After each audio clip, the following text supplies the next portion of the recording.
10 साल का था, 10वीं क्लास 5वीं क्लास में पढ़ता था। आज वो 22 साल का हो गया। उस बच्चे को जानकारी नहीं होगी किसी भी रूप में कि पाकिस्तान की सीमा पर, बांग्लादेश चाइना की सीमा पर, हमारे सीमा पर सेनानियों के कैसे सर काटकर फुटबॉल खेली जाती थी।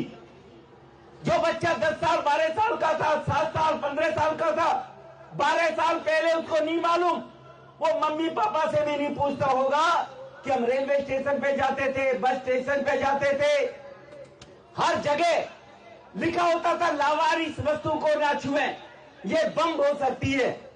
इस प्रकार का आतंक देश में था 12 साल पहले, मोदी साहब के आने से पहले। ये जो आतंक देश में था वो आज के 12, 18, 20 साल के बच्चे नहीं जानते। 22, 25 साल के बच्चे, उनको नहीं जानकारी है 12 साल पहले देश की स्थिति क्या थी। हमारे देश के अंदर पेपर का काम ये 12 साल पहले कितनी तेजी से चलता था, ये भी आप लोगों ने नहीं देखा। जो आज जैन जी के रूप में 25-27 साल के बच्चे हैं, ये जो बेटियां हमारी किसी के बहकावे में भी गंदे गंदे अल्फाजों का, शब्दों का यूज कर रही थी, इन बेटियों को नहीं मालूम कि 12 साल पहले भारत की क्या स्थिति थी।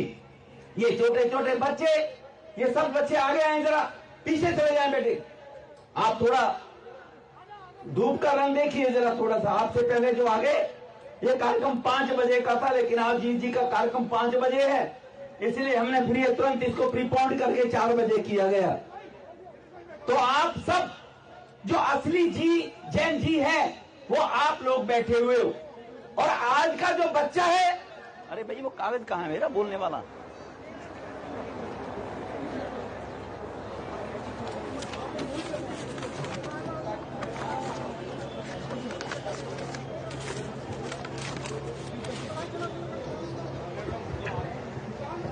मेरे हाथ में तो किस हाथ में चला गया?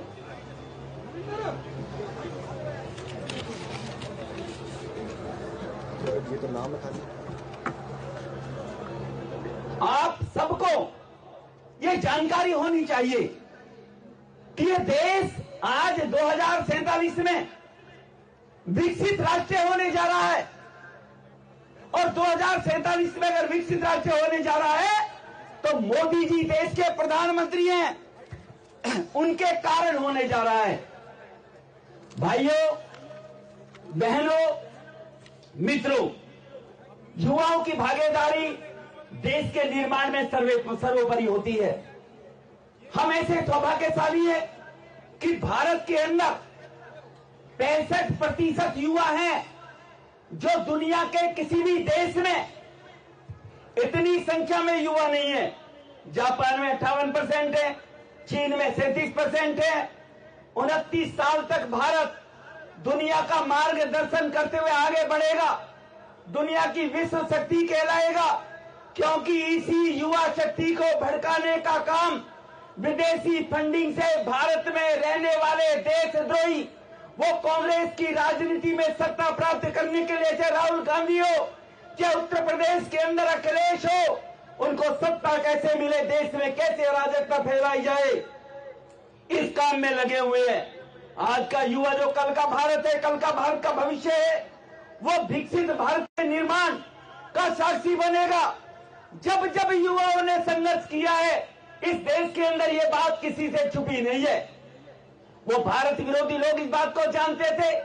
युवाओं ने मंडल कमीशन को लेकर जब सड़कों पर उतरे थे, तो मंडल कमीशन से पिछड़ा वर्ग, अनुसूचित जाति वर्ग, SC/ST वर्ग, उनको जो आरक्षण दिलाने का काम किया, वो युवाओं ने सकारात्मक भाव से अपने हक और अधिकारों के लिए किया था।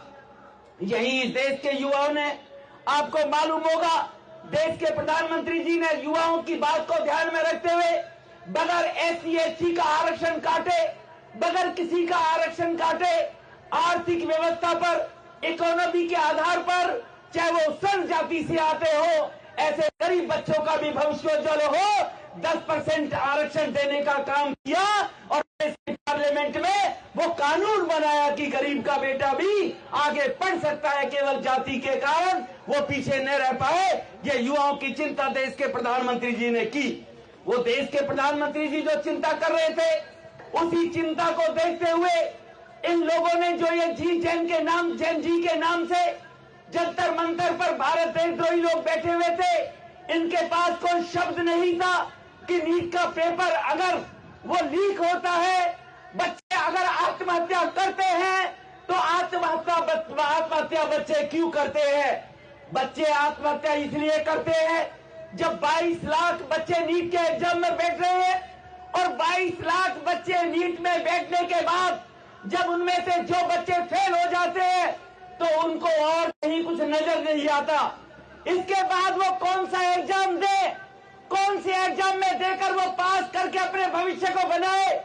उनको लगता है मैं नीट में रह गया, अब तो मैं कहीं का भी नहीं रहा, माँ बाप की नजरों में क्या करूंगा भविष्य में? 70 साल में इसकी चिंता नहीं की गई। अरे उसकी चिंता की जानी चाहिए थी। अगर बच्चा नीट के एग्जाम में फेल हो जाता है तो और विभागों के एग्जाम करके उन बच्चों को वह मौका मिलना चाहिए।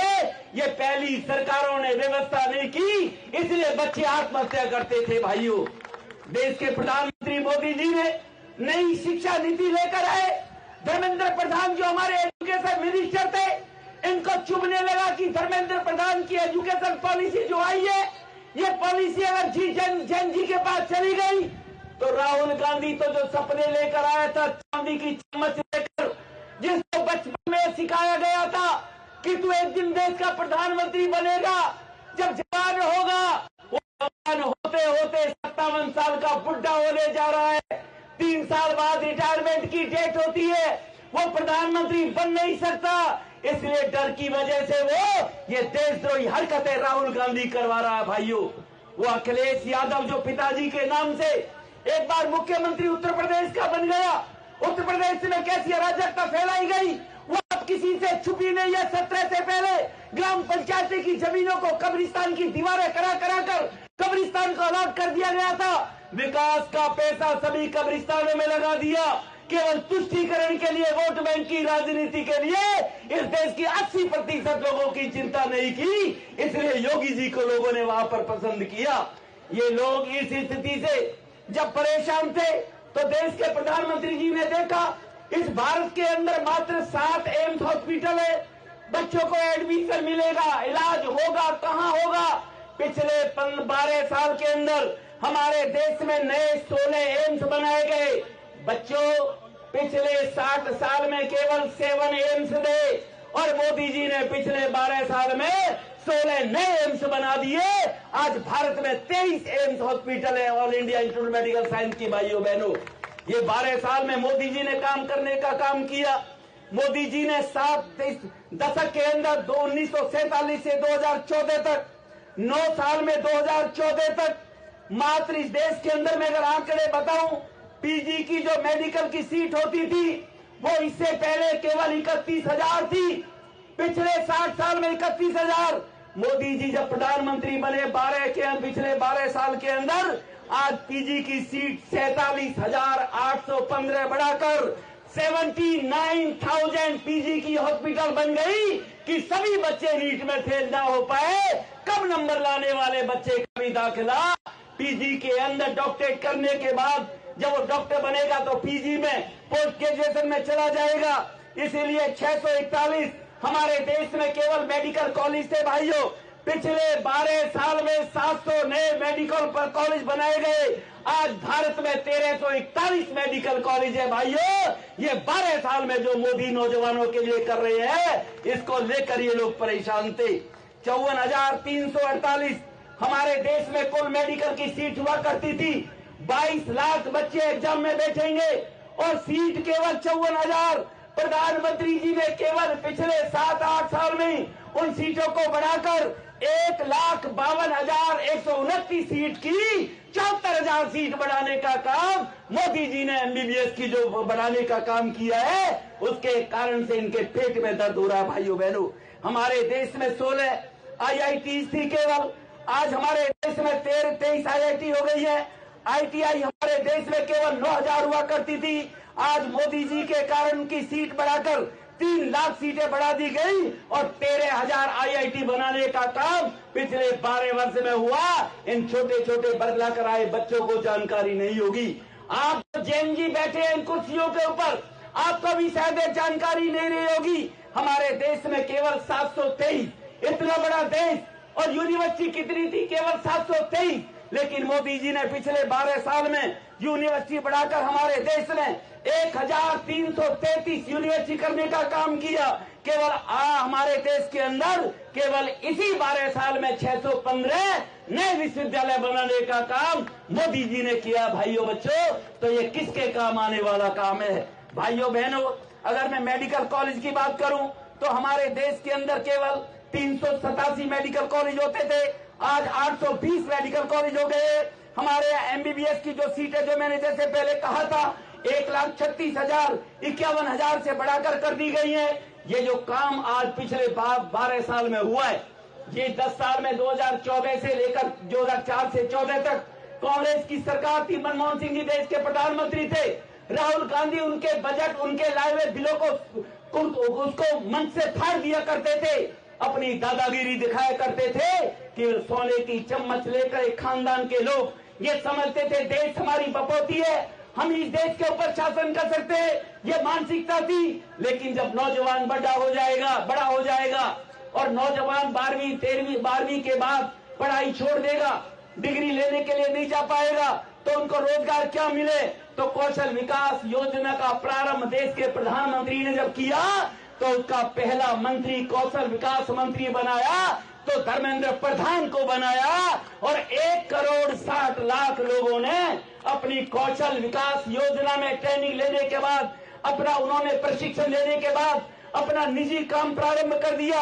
आज हमारे देश में 50,000 शिशु और किशोर 5 लाख से ज्यादा और तरुण 10 लाख से ज्यादा ऐसे लोग हैं जो मुद्रा बैंक लोन लेकर, मुद्रा के बैंक लोन जो दिया जाता है, ऐसे 57 करोड़ 79 लाख लोगों को लोन, 57,79,000 लोगों को, करोड़ लोगों को लोन देकर उनको काम कराने का काम किया है। स्टार्टअप इंडिया में 2016 में आई 100 गुना से भी ज्यादा बढ़ोतरी, 2,30,000 स्टार्टअप को पिछले 5 वर्ष में रिकॉग्नाइजेशन देने का काम किया है, जिसमें 2017 से 23 लाख से अधिक डायरेक्ट इनडायरेक्ट जॉब क्रिएट हुई है। जो 23 लाख बच्चों को नई जॉब देने का, जिसमें मोदी जी के माध्यम से काम हुआ। भाइयों बहनों, स्टैंड अप इंडिया इसी प्रकार से, मैं ज्यादा लंबा ना करते हुए, भारत विश्व का सबसे युवा राज्य, जैसे मैंने पहले आपको बताया, ये अमृत पीढ़ी के रूप में आप लोग बैठे हो, जो भारत को अमृत भारत के रूप में 2047 में भारत को विश्व गुरु बनाने की तरफ ले जा रहे हो। वहां पर अमृत पीढ़ी विकसित भारत 2047 की आधारशिला रखने वाली है, इसलिए युवाओं को भटकाने का काम किया जा रहा है। 12 लाख तक की इनकम टैक्स की छूट देने के बाद मोदी जी ने मध्यम वर्ग परिवार के लोगों को छूट दी कि अपने बच्चों को वो टैक्स कम भरे, चाहे लेकिन अपने बच्चों को एजुकेशन दे। नेप के भी 2020 में रोजगार एवं कौशल विकास, कौशल के साथ में नेप को जोड़ा गया।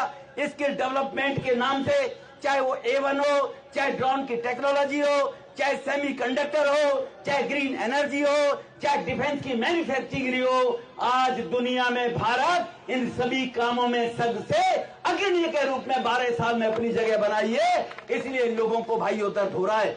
मैं अब ज्यादा ना बोलते हुए, क्योंकि हमने सुनना है अपने मंत्री जी को, वो हमारा मार्गदर्शन करने के लिए आए हैं, तो हमारा जो भी बच्चा आज जो जैन जी के रूप में हो, और चाहे अल्फा के रूप में भी यहाँ पर बच्चे जो 15-12 साल के बच्चे हैं, मंत्री जी वो भी यहाँ पर आए हुए हैं। जब वो आ रही थी छोटी छोटी बच्चियां, बच्चे, तो अल्फा के रूप में मैं उनको भी देख रहा था। तो इसीलिए यहाँ पर आप सब लोग आज आए हैं, तो क्यों आए हैं? क्यों आए बताओ जरा, क्यों आए? बताओ क्यों आए? अरे बोलो भाई, क्यों आए हैं? मोदी जी के लिए आए ना? बोल तो रहे नहीं हो, मैंने पहले पूछा तो बोल दिया। तो क्यों आए हम लोग? क्यों आए हम लोग? ये मोदी जी के लिए आए हैं। तो ये जानकारी इन सब बच्चों को है, लेकिन देश की आबादी इतनी है कि बरगलाकर बहकाकर वहां पर 20-50 हजार बच्चों को, वो जो बेरोजगार पंचर लगाने वाले वहां पर ज्यादा थे, ताला बनाने वाले वहां पर ज्यादा थे। पंचर लगाने वाले मालूम ही आपको वो लोग वहां पर ज्यादा थे और छात्र लोग वहां पर कम थे। ये भी मैं आपको जानकारी देना चाहता हूं। और क्या भारत की बेटी या भारत का बेटा मोदी जी के बारे में, उनके परिवार के बारे में इस प्रकार की बातें कर सकते हैं क्या? वो पंचर लगाने वालों की ही औलादे होंगी, पंचर लगाने वालों के ही खानदान होंगे जो मोदी जी के बारे में इस प्रकार की बातों का उपयोग कर रहे थे। भाइयों बहनों, इसलिए धूप ज्यादा है, बच्चे इधर उधर चलने भी शुरू हो गए हैं। मंत्री जी कहेंगे मैं आया तो बच्चे, क्योंकि यहाँ पर जो 4 बजे 3:30 बजे आ गए थे, वो बच्चे धूप में पसीने में तरतर हो गए। इसके लिए हम सब लोग आपको विश्वास दिलाते हैं कि आपके उज्ज्वल भविष्य के लिए दिल्ली सरकार इसी प्रकार से आगे बढ़ते हुए काम करेगी।